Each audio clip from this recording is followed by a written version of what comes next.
Hello everyone, it's the Monday morning after the big match, which may mean for some a hangover, but for the players of Bernard Laporte and for all the staff here at Marcoussis, it means back to business. Good result against Namibia, of course, but now it's a question of targeting the next match, that important match against Ireland. Let's listen now to the thoughts of one of France's greatest rugby men. It's Guy Novès, who's the trainer and coach at Stade Toulousain.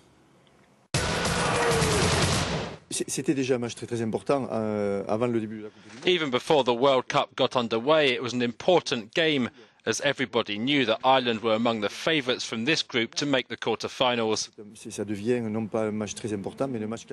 Now the game's become absolutely critical. If France lose, they'll be relegated to the state of spectators, because they won't qualify for the quarters.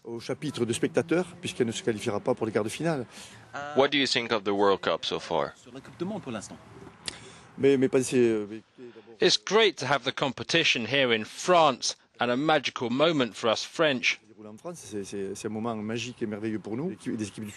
So far, the Southern Hemisphere teams have shown themselves to be the favourites, particularly New Zealand and South Africa, but also Australia.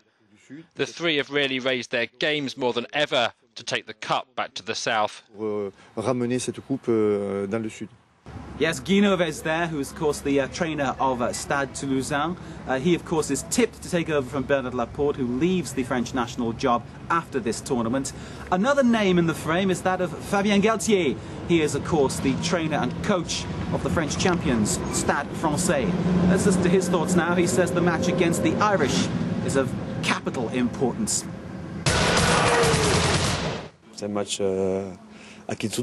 It's do or die for France. If they lose, they'll go out, which would be a catastrophe. But if they win, they can go through in second or even first place. It's this uncertainty that makes the sport exciting. So who's going to win the World Cup, if not France?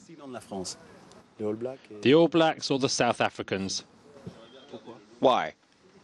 Because they've got the best teams at the moment. But there could always be a surprise, and it could be France.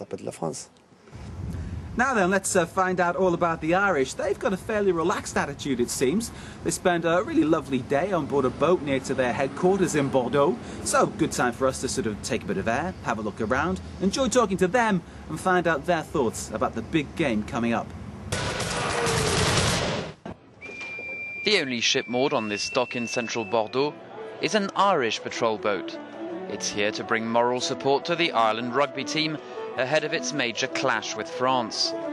To the sound of Celtic melodies, the sailors welcomed aboard the Irish who live in the region and supporters who travelled from Ireland. The Irish foreign minister was there and he talked in very diplomatic terms about the Irish 15. You know, somebody who played sport all my life, you know, when you put 15 people out against 15 people on a team, on a pitch, when they're very well prepared, you know, who knows? You know, it's not easy. It's easy to criticise in the stand. It's easy to criticise at home. But this is the best Irish prepared team ever. And I've no doubt that they will do us proud. The musicians came especially from Dublin. Proud of their culture and heritage, the Irish didn't hesitate to dance.